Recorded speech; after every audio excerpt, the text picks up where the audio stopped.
Earth had always been a distant, insignificant world in the galaxy's vastness. Its people, bound by old grudges and limited technology, had never posed a threat to the mighty empires that spanned star systems. The Drell, a race of cold and calculating conquerors, ruled over countless planets with an iron grip. To them, Earth was little more than a quaint, forgotten backwater. They had long since abandoned any interest in the small, isolated planet. But in the shadows of Earth's history, something ancient stirred. For years, a hidden order of scientists, tacticians, and engineers, known only to a select few as the Crimson Order, had been quietly preparing for a day when humanity would rise. The Order's origins were shrouded in mystery, its roots tracing back to a time when Earth had secretly interacted with alien species, unknown to the world at large. They had learned, had adapted, and had slowly built the tools needed to make humanity more than a mere curiosity in the galaxy. It wasn't just their technology that had grown advanced. Their understanding of the universe itself had deepened. The Crimson Order had awakened humanity's latent potential, unlocking secrets buried for millennia, secrets that would soon reshape the balance of power in the galaxy. The first sign of Earth's new strength came without warning. A strike so sudden and precise that it left the Drell scrambling in disbelief. A fleet of sleek, black ships appeared in the outer reaches of the Drell's domain. The vessels were unlike anything the Drell had ever encountered, silent, agile, and cloaked in advanced stealth technology. The Earth fleet, a mix of human ingenuity and stolen alien tech, moved like a shadow through the stars, bypassing the Drell's outer defenses and striking swiftly. At the heart of this force was the Crimson Dawn, a warship of incredible design, capable of moving undetected while wielding devastating gravity-based weaponry. Admiral Evelyn Carter, a brilliant strategist, was at the helm of this operation. She had been handpicked by the Crimson Order for her cunning, her ability to think beyond the confines of traditional warfare. Carter knew that Earth's survival depended on keeping the element of surprise. The mission was simple yet audacious: to strike a Drell supply outpost on the edge of their territory, capturing vital resources to fuel their growing war machine. But it was more than just a raid. It was a message to the galaxy. Earth would no longer be an inconsequential world, hidden in the fringes of space. It would rise. The operation unfolded with terrifying efficiency. The Crimson Dawn and its fleet approached the Drell outpost under the cover of a nearby nebula, its stealth systems ensuring that not a single alarm was raised. The Drell were caught off guard, their defense systems woefully underprepared for such an attack. In a matter of hours, the fleet overwhelmed the Drell garrison, disabling their communications and securing vital supplies. In the aftermath, Earth's forces disappeared into the void, leaving only shattered remnants of the once proud Drell infrastructure in their wake. Word of the attack spread like wildfire. Across the galaxy, messages were sent in frantic bursts, alerting the other empires and factions of the unthinkable. Humanity had struck back. It was not just a minor skirmish, but a declaration of war. The Drell, who had long dismissed Earth as an afterthought, now found themselves faced with an opponent capable of inflicting serious damage. Back on Earth, the victory was both a triumph and a harbinger of what was to come. For decades, humanity had been kept in the dark about the galaxy's true scale, relegated to the status of insignificant speck in the galactic theater. But now, the Crimson Order's plans were moving into the open. The war that had been brewing behind closed doors was no longer a distant concern. It was happening now, and humanity was at the center of it. The shockwave from the raid reverberated across every corner of the galaxy, and Earth's true potential began to unfold. President Julia Harper, who had long struggled with the idea of humanity's place in the universe, now stood at the precipice of a new age. The leadership of Earth was no longer about appeasing the powers that had long ignored them. It was about asserting dominance. Harper had a vision. Earth would take its place among the stars, not as a servant, but as a force to be reckoned with. The question was no longer if humanity could survive the coming storm. It was whether the galaxy was ready for Earth to rise from the ashes of its past. The galaxy would never look at Earth the same way again. The battle for dominance had only just begun. The shockwaves of Earth's bold strike reverberated across the galaxy. But no one was more stunned than the Drell themselves. Their once impervious empire, built on the backs of countless conquered species, had just been shaken to its very core by a force they had long ignored. To the Drell, the notion that humanity could pose a genuine threat was absurd. After all, Earth was a backwater planet, with no significant resources, no grand fleets, and no political power. Yet here they were, with a fleet capable of bypassing their defenses and striking deep into their territory. The Drell High Command scrambled to respond, sending messages to their allies and gathering their fleets. For the first time in centuries, they were forced to take Earth seriously. But their response was not one of caution. It was one of rage. To the Drell, humiliation was worse than death. They would crush humanity beneath their boot, no matter the cost. Their pride would not allow for anything less. Their retaliation came swiftly. A massive fleet, far larger than Earth's fledgling forces, descended upon the planet's primary military base, Fort Sentinel, a sprawling complex on the moon that had once been a symbol of Earth's isolation from the galaxy. The Drell attacked with all the force they could muster, confident that humanity would crumble beneath their might. Admiral Carter knew the Drell would come. She had predicted their response and had prepared accordingly. Earth's fleet, though smaller in number, was equipped with advanced technology that allowed them to fight on equal footing. Their ships, designed to manipulate gravity, could launch devastating bursts of energy that disabled enemy vessels in seconds. Carter's strategies had been unconventional. Hit fast, strike hard, and disappear into the darkness of space before the enemy could retaliate. The battle for Fort Sentinel was fierce. Drell warships, massive and imposing, unleashed torrents of firepower against Earth's defenses, but Earth's forces fought back with brutal efficiency. The Crimson Dawn led the charge, its hull practically disappearing against the blackness of space as it moved in perfect stealth. Using advanced gravitational weapons, the human fleet disabled Drell destroyers with pinpoint accuracy, sending them spinning into oblivion. The battle was fierce, but the tide was shifting. In a final, desperate push, the Drell unleashed their greatest weapon, a massive dreadnought, the Nemesis, a colossal ship capable of firing energy blasts that could obliterate entire cities in a single shot. With its weapon locked on Earth's fleet, the Nemesis unleashed hell. The human forces scrambled to counter the assault, but their odds seemed bleak. In that moment, Carter made the unthinkable decision. She ordered the Crimson Dawn to take a direct hit from the Nemesis's weapon, using the ship's gravity-based field to absorb the blast. The ship trembled under the force, but it held. The weapon's blast was redirected into the nearby moon, causing an explosion that created a blinding flash across the sky. In the chaos, Earth's fleet made a decisive strike, using the momentary confusion to disable the Nemesis and turn the tide of battle. As the Drell fleet retreated, their forces shattered and broken. Carter's victory was hailed as nothing short of miraculous. The Crimson Dawn was battered, but it stood. The Nemesis was in ruins. Fort Sentinel had survived, and humanity had struck a devastating blow to their oppressors. But even as victory was claimed, President Harper knew the war was far from over. The Drell, though humiliated, would not forget this insult.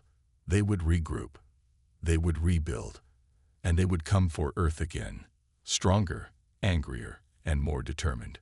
But this time, humanity was ready. No longer would they be pushed aside. Earth had tasted the power of the stars, and it would not be silenced. The galaxy was watching. Factions that had once ignored Earth now began to take notice, some in awe, some in fear. The first spark of rebellion had been lit, and humanity was ready to stoke the flames. As Earth's fleets prepared for the next battle, Harper addressed the United Earth Council, her voice clear and unwavering. "This is just the beginning. We have proven that we are no longer the weak, forgotten world. We will take what is ours." The stars are within our reach, and no one, can stand in our way. The seeds of a revolution had been planted. The galaxy was about to be torn apart by a war of unimaginable scale.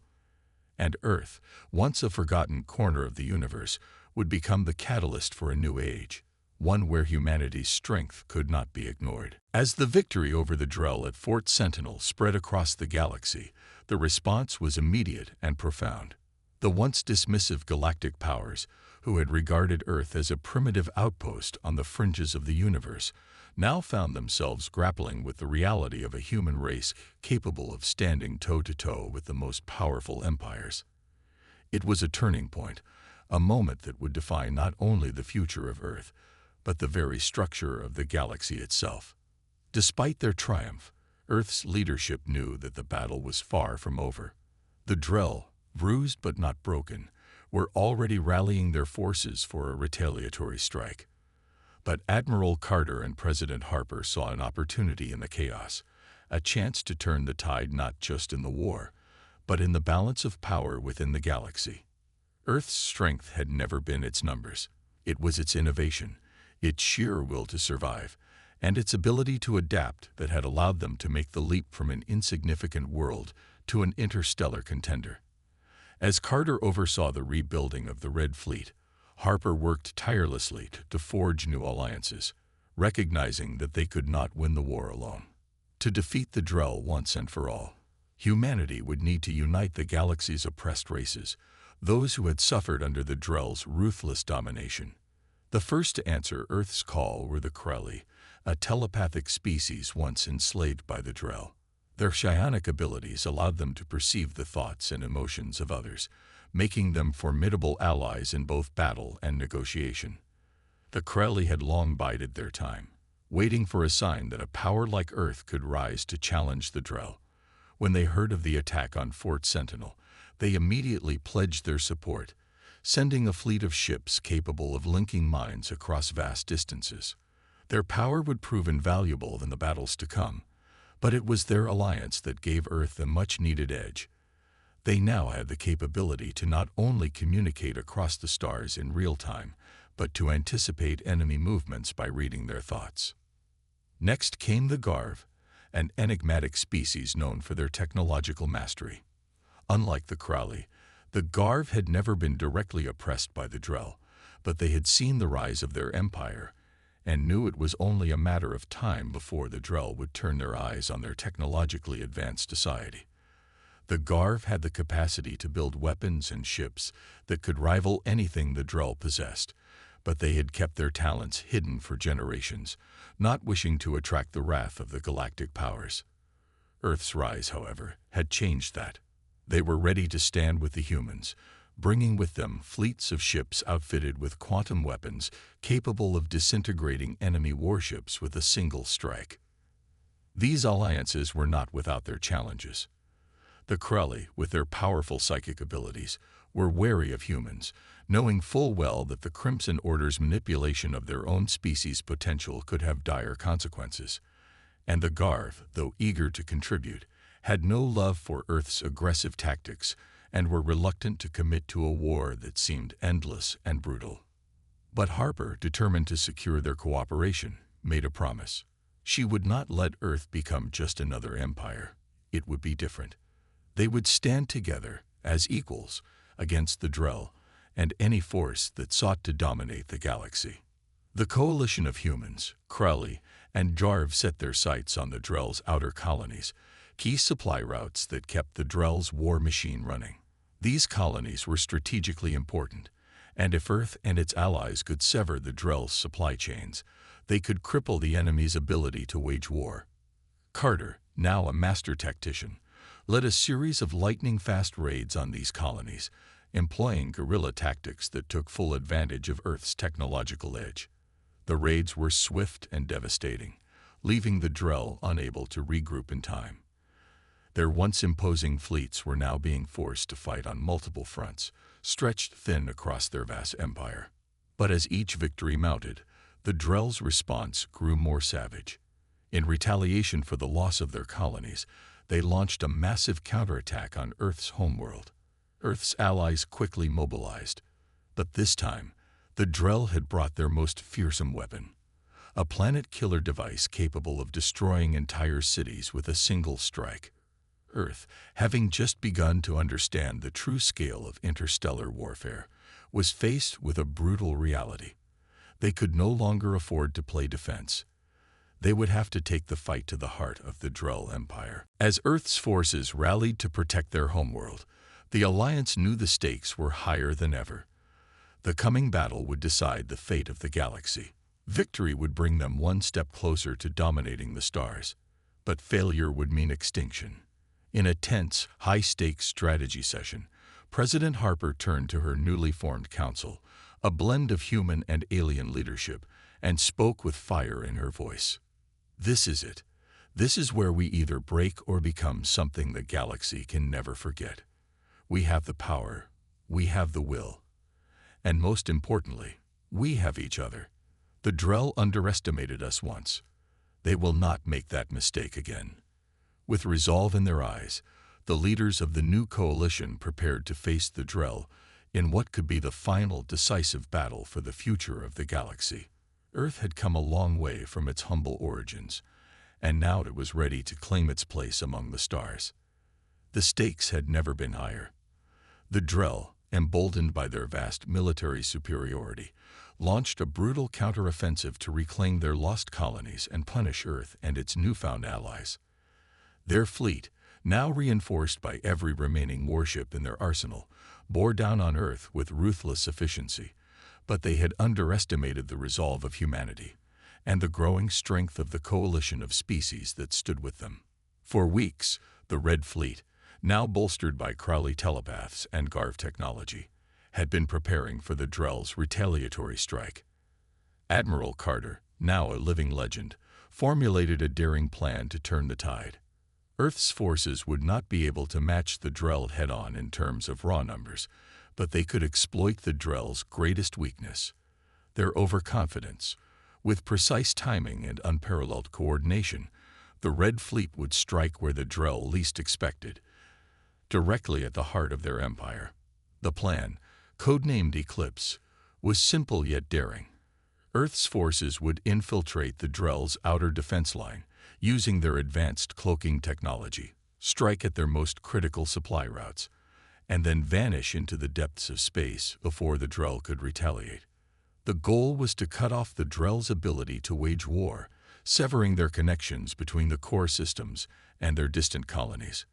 But it was a dangerous gambit, one that would take them deep into enemy territory, with the risk of provoking a full-scale invasion of Earth.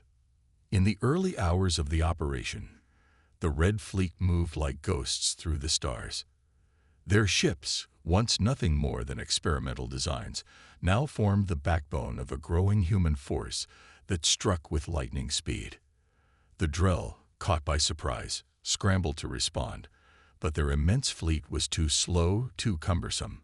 Earth's ships danced around them, dodging enemy fire with expert precision, and then disappearing into the void, only to reappear at a different point in space moments later to unleash another devastating blow. The key to their success was the graviton cannon, a weapon of unimaginable power developed by the Garv. It was capable of distorting space itself, creating pockets of high gravity that could pull entire enemy fleets off course or crush them under their own weight. The first shot fired from the graviton cannon struck a Drell command ship in the heart of their fleet, disintegrating it in a flash. The shockwave sent the Drell into a panic. The human forces pressed forward, tearing apart supply lines and destroying key communication relays that had kept the Drell Empire connected. But the real shock came when Earth's forces infiltrated the Drell's most secure world, Zaltor, the capital of their military command. A small strike team, led by Admiral Carter herself, made their way to the planet's surface in stealth transports, slipping past the Drell's formidable planetary defense grid. Their mission was to disable a weapon so powerful that it could reshape the entire war, a planetary cannon designed to collapse stars. The weapon, buried deep within Zaltor's core, was capable of triggering a supernova in any star it targeted, wiping out entire systems and destabilizing the galactic economy in one fell swoop. Once on the surface, Carter's team moved through the labyrinthine corridors beneath the planet's surface, bypassing security checkpoints and dodging patrols. It was a race against time. Every minute they spent underground brought them closer to the Drell's full-scale retaliation. As they reached the weapons control center, they encountered a surprising obstacle. The Drell had already anticipated this move. A massive contingent of elite soldiers, equipped with energy shields and powerful plasma rifles, awaited them. The battle was fierce. Carter and her team fought with the ferocity of cornered animals, using every ounce of training, intelligence, and raw willpower to stay one step ahead of the Drell. In the heart of the control room, Carter faced off against the leader of the Drell's elite forces, an imposing figure known only as Vakal. With his enhanced reflexes and superior combat training, he was a deadly opponent. The two clashed in a brutal hand-to-hand fight, their blows echoing through the silent corridors of the weapons complex. Just as Vakal moved in for the kill, Carter used her knowledge of Drell technology to her advantage, activating a nearby gravity well generator that threw her opponent off balance, sending him crashing into the walls. With a final strike, Carter disabled the planetary cannon's core system, effectively neutralizing the weapon and buying her team enough time to escape. With their mission completed, Carter and her team evacuated the planet, barely escaping the Drell's retaliatory strike. As the Red Fleet pulled back into the shadows of space, Earth had delivered a crippling blow to the Drell's war effort. Zaltor's most formidable weapon was destroyed, and the Drell's military infrastructure was in disarray. But even as Earth celebrated its success, the Drell knew they had only been temporarily blindsided. The war was far from over, and their hatred for humanity would only grow. Earth's victories, however, had sent a message to the galaxy. Humanity was no longer a pawn, a forgotten speck in the stars. They were a force to be reckoned with, and the galaxy's balance of power would never be the same again. The destruction of the planetary cannon on Zaltor sent shockwaves across the galaxy, but the victory came with a heavy cost. The Drell were relentless, their hunger for revenge insatiable. Though their military infrastructure had been severely damaged, the Drell still possessed a fleet capable of devastating planetary systems. The allies of Earth, emboldened by their victories, rallied to prepare for the inevitable counterattack. But the situation was far from secure. Humanity had thrown its gauntlet into the ring, and the Drell were now coming for them with everything they had. President Harper and Admiral Carter understood that the next phase of the war would not be like the skirmishes of the past. The Drell would throw their entire might against Earth's forces. No longer could they afford to hide behind the shield of surprise. Earth would have to fight not just for survival, but for dominance. In the wake of the destruction on Zaltor, Earth's military command began to consolidate its forces. With the Kralli and Garv at their side, they set to work creating a new strategy, one that would involve total commitment. Humanity would need to launch a preemptive strike against the heart of Drell space, hoping to cripple the Empire before it could fully recover. The mission was unprecedented in scope and ambition. It was a gamble, a plan so bold that its failure could result in the destruction of Earth itself. But Admiral Carter, now seasoned by years of combat, understood the stakes. Earth's fleet had become more than just a collection of ships. It was a symbol of resilience, of defiance. The Crimson Dawn had taken down entire enemy fleets, and Earth's new allies were now more than just partners. They were an extension of humanity's will. Together, they could take on the Drell, but only if they struck with unyielding force. The strategy was clear. Earth's forces would launch a series of devastating raids on Drell-controlled systems, crippling their ability to regroup and retaliate. The Kralli would use their psychic powers to disable Drell communications, throwing them into disarray, while the Garv would deploy their new quantum weapons, designed to target Drell ship reactors and cause cascading failures within their fleets. The operation, dubbed Judgment Day, began with the mass deployment of Earth's combined fleet to the outer rim of Drell space. For weeks, Admiral Carter led hit-and-run tactics, crippling supply lines, and strategically wiping out key Drell warships. They hit fast, disappeared, and then struck again, leaving the Drell reeling. But Carter knew they couldn't afford to rely solely on surprise. The time had come to take the fight to the Drell capital itself, the jewel of their empire, the planet Vekar. The Drell had long thought of Vekar as invulnerable, surrounded by a dozen defense fleets and protected by an array of orbital defenses. It was believed to be impenetrable. Yet Earth's leaders had calculated that with enough concentrated firepower, it could be brought down. It would be the ultimate test of Earth's resolve. On the eve of the attack, President Harper gathered her council in a war room, the air thick with tension. The coalition had grown stronger, but this mission would require every ounce of courage and sacrifice. "This is the moment," Harper said, her voice steady but resolute. "We've crippled their fleets. We've shattered their colonies. But Vekar is where they will make their final stand. We will either break them, or we will fall." Admiral Carter nodded. She knew the risks better than anyone, but Earth had already taken its first steps onto the galactic stage. There was no turning back now. The time for playing defense was over. Earth had to show the universe that it could wield power, that it could not only survive but dominate. The Red Fleet, reinforced by the Crowley and Garv, made its final preparations. Their weapons were locked, their crews were ready, and the entire coalition stood poised for battle. As the fleet surged toward Vekar, the Drell finally realized that this was not just another raid. This was the beginning of the end. They knew they would have to make a final stand here, or risk losing everything. The battle for Vekar began with a terrifying volley of fire. Earth's ships, now operating with unprecedented coordination, unleashed waves of energy that tore through Drell defenses. The Crowley's psychic interference disoriented enemy fleets, causing confusion and chaos among the Drell's ranks. The Garv's quantum weapons ruptured Drell ship reactors, sending explosions rippling across the sky.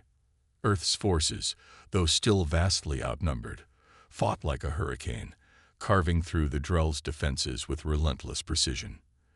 In the chaos of the battle, the Crimson Dawn led the charge toward the heart of Vekar, aiming to strike at the Drell's central command hub. But the Drell were not willing to let their capital fall without a fight. Veekel, the Drell general who had survived their previous encounters, stood at the helm of the Drell's final fleet, a fleet so vast that it seemed to blot out the stars. His personal vendetta against Earth burned like a raging fire.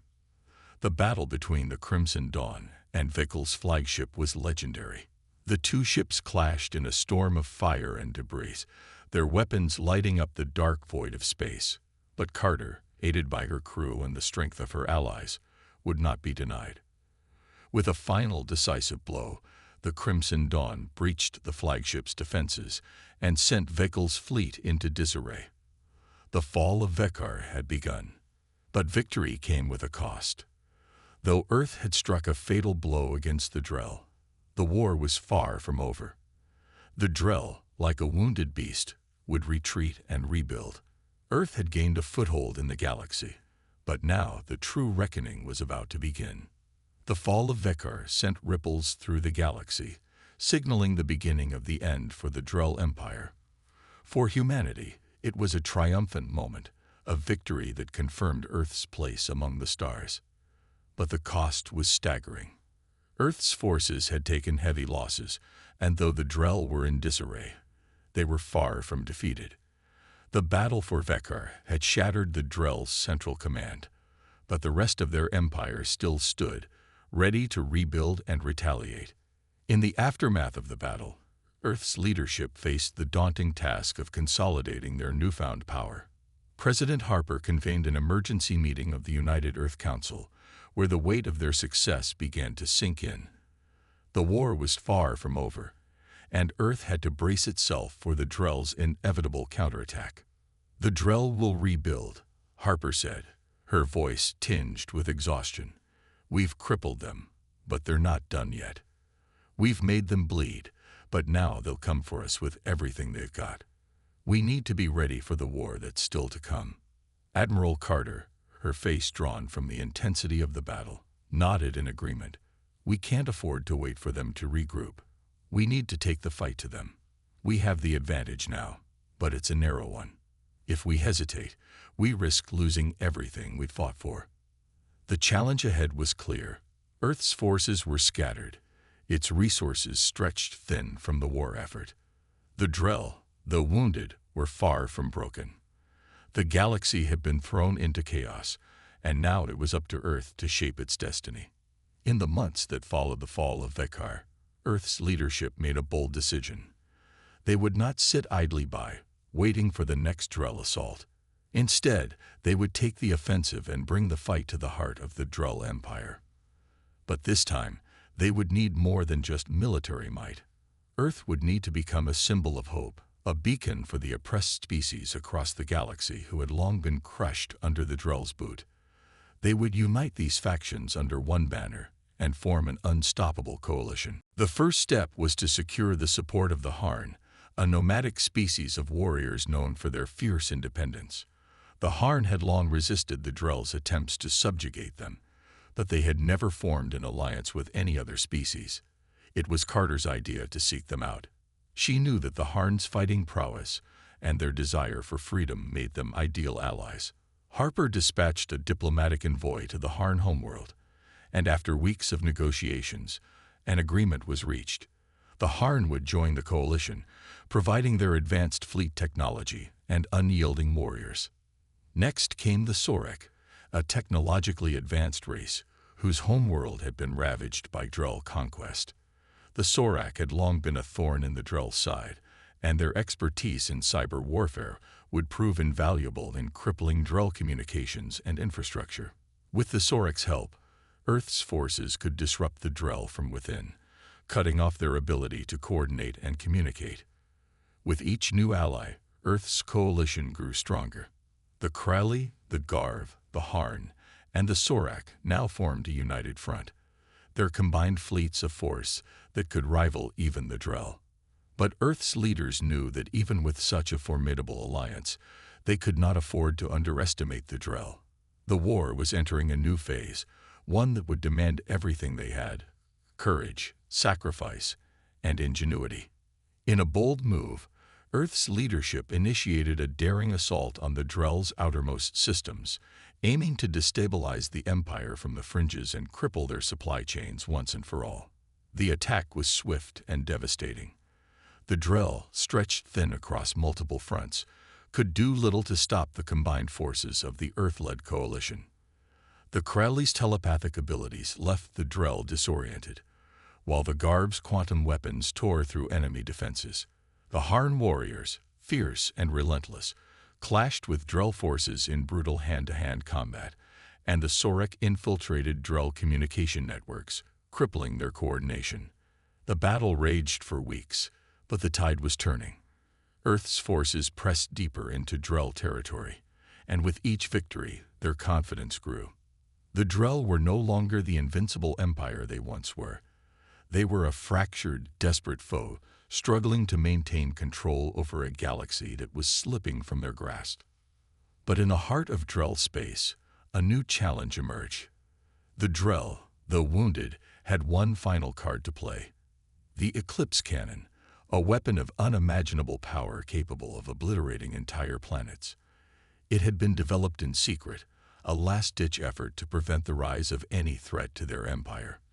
The Eclipse Cannon was hidden on a remote moon in the heart of Drell-controlled space, its firing mechanism capable of targeting any world and reducing it to dust. President Harper and Admiral Carter knew that if the Drell deployed the Eclipse Cannon, it could wipe out everything Earth and its allies had fought for. They had no choice but to launch a final, all-or-nothing assault on the Drell's stronghold to destroy the weapon once and for all. With the full might of the Earth-led coalition behind them, Carter led a fleet of ships on a daring mission to infiltrate the Drell's stronghold. The battle for the Eclipse Cannon would be the defining moment of the war, the ultimate test of Earth's will to survive. If they succeeded, they would shatter the Drell's ability to fight back. If they failed, The galaxy itself might fall into the Drell's unyielding grasp.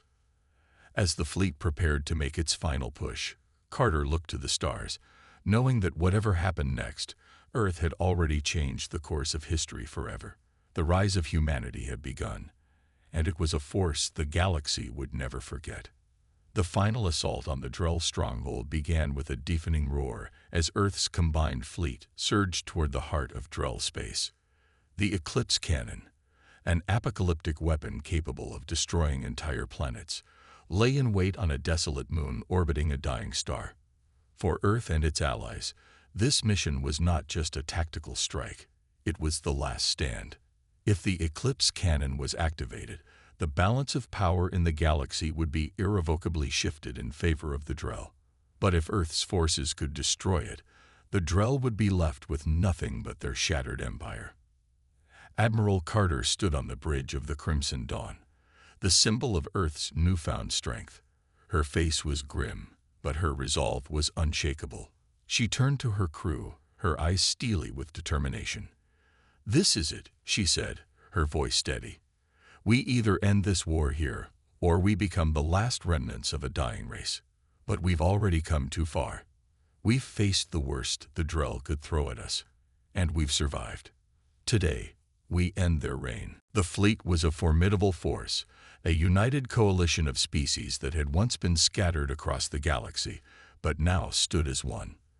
The Krelli, with their psychic abilities, were ready to disrupt the Drell's communications, sending them into chaos. The Garv had augmented Earth's forces with new quantum weaponry, capable of shredding enemy ships with pinpoint precision. The Harn warriors were poised to strike with brutal force, their ships a deadly extension of their indomitable will. The Sorak, with their mastery of cyber warfare, would infiltrate the Drell's systems and disable their defenses, ensuring the final strike would not be impeded. As they neared the moon, the Drell fleet began to stir. The Eclipse Cannon was protected by a formidable defense network, one that had kept the weapon hidden for years. But the Drell had underestimated Earth's resolve. Admiral Carter's fleet moved in, cloaked and silent, slipping past the Drell's outermost defense line. Then the silence shattered. The Drell, alerted to the presence of the enemy, launched a counterattack with all the ferocity of a wounded animal. Massive warships, once thought invincible, now swarmed around Earth's fleet like a ravenous horde. The battle was upon them. The first wave of Drell ships opened fire, but the Red Fleet, bolstered by the advanced technology of its allies, fought back with a vengeance. The Kralli telepaths unleashed their power, disrupting the Drell's fleet communications. The Drell commanders, disoriented and confused, were unable to coordinate their attack. The Garv's quantum weapons unleashed devastating barrages, tearing through Drell ships with eerie precision. Every strike sent enemy vessels into a deadly spiral, crashing into one another or exploding in bursts of brilliant light. Yet the Drell were relentless. They fought with a savagery born of desperation. The Harn, fierce and unyielding, charged into the fray, engaging the Drell in brutal dogfights and close-quarters battles. Their ships were faster and more maneuverable, and their warriors were unmatched in combat. Every Harn vessel that went down was replaced by another, a testament to their unbroken will. Amidst the chaos of battle, Admiral Carter and her team raced toward the moon's surface. Their objective was clear. They had to disable the Eclipse Cannon before the Drell could use it. As their stealth ships made their descent, they encountered fierce resistance. Drell fighters, desperate to protect their weapon, tore through the skies, engaging the human ships in intense dogfights. But the Earth-led coalition pushed forward, unwilling to be deterred. Carter's flagship, the Crimson Dawn, cut through the Drell ships with brutal efficiency, clearing the path for the strike team. The team made it to the surface of the moon, landing near the Eclipse Cannon facility. Inside, they faced a deadly gauntlet. Drell soldiers, augmented with the best technology their empire had to offer, guarded the entrance to the cannon's control center. The battle that ensued was nothing short of a bloodbath. Carter led the charge, her hand steady as she cut down Drell soldiers with precision.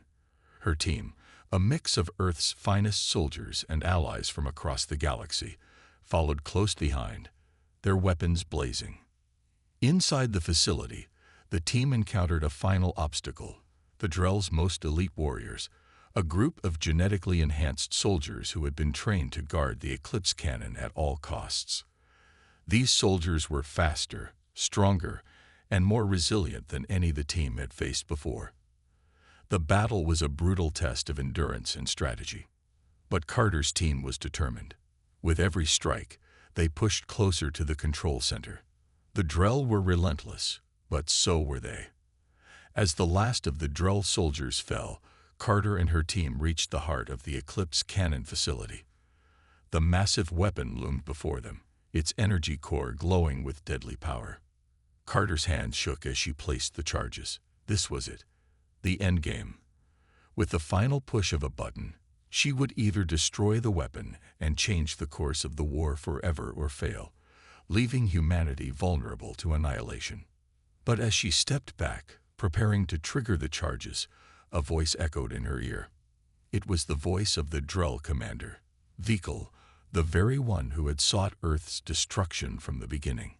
"You think you can stop the Drell? You have no idea what you've unleashed, Admiral.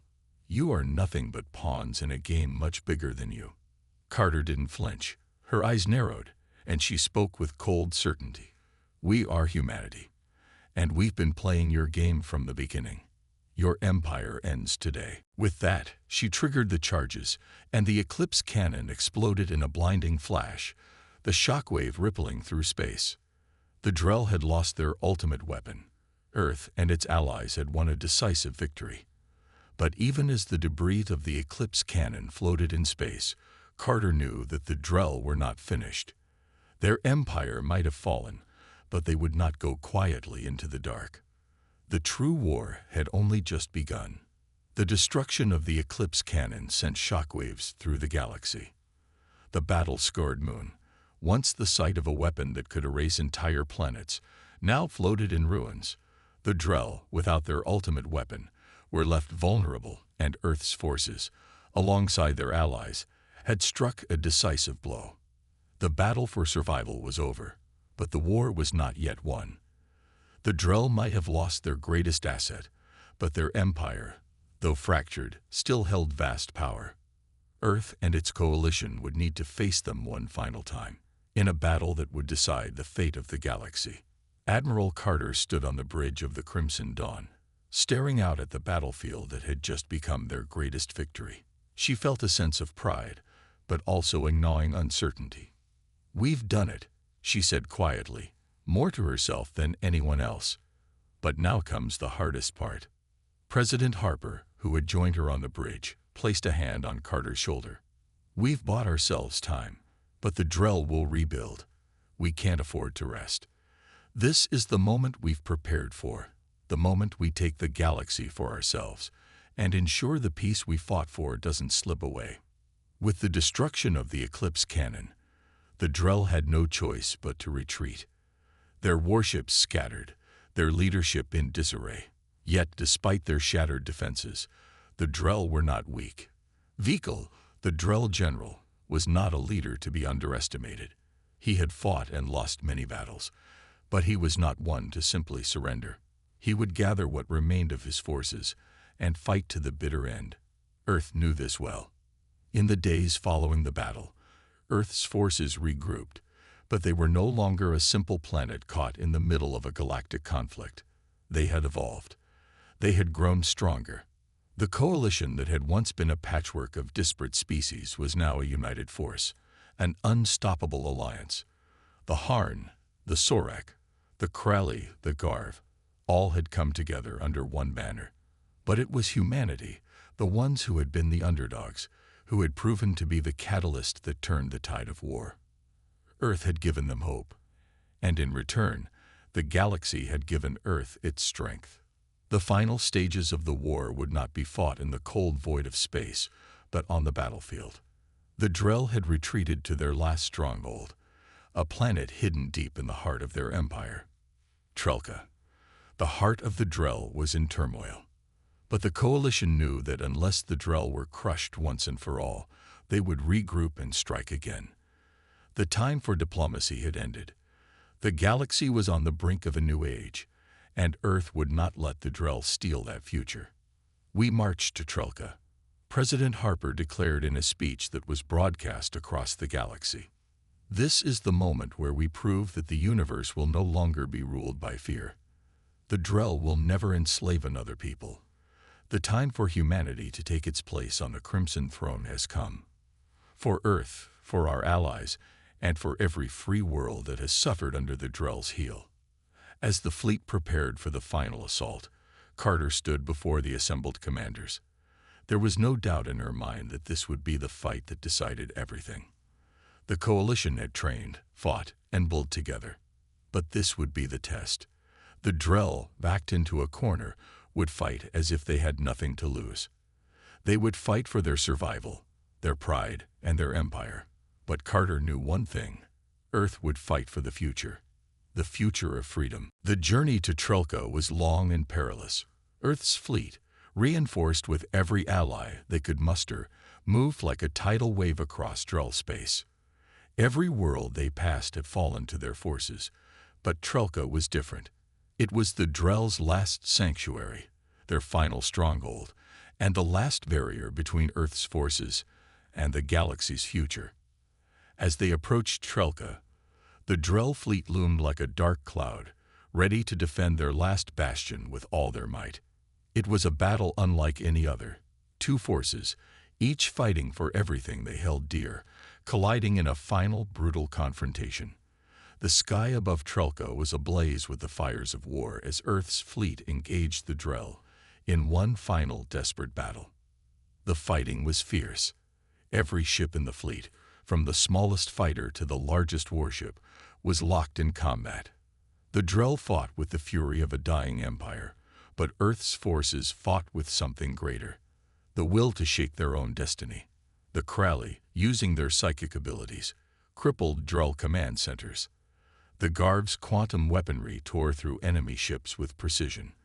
The Sorak disrupted Drell communications, sowing confusion among their ranks. And the Harn warriors led the charge, their ships slashing through the Drell defenses with unmatched ferocity. Amidst the chaos, Carter led the charge directly toward the heart of the Drell fleet. The final strike against the Drell's command ship would come from the Crimson Dawn. With her hands gripping the ship's controls, Carter knew this battle would either mark the dawn of a new era or the final moments of Earth's fight for survival. With a final, coordinated strike, the Drell's command ship was brought down, and their fleet fell into disarray. Vickles' forces, shattered and leaderless, could no longer continue their fight. The Drell, once a dominant force in the galaxy, had been defeated. Their empire was no more. The victory on Trelka was the end of an era. Humanity, with its allies, had not only survived the war, but had forged a new path for the galaxy. As Earth's fleet returned home, the galaxy was changed forever. The Crimson Throne was no longer the Drell's to claim. It was Earth's. And humanity, now standing tall among the stars, knew that this was just the beginning. A new age had dawned, one where Earth would lead, not in fear, but in strength and hope for all.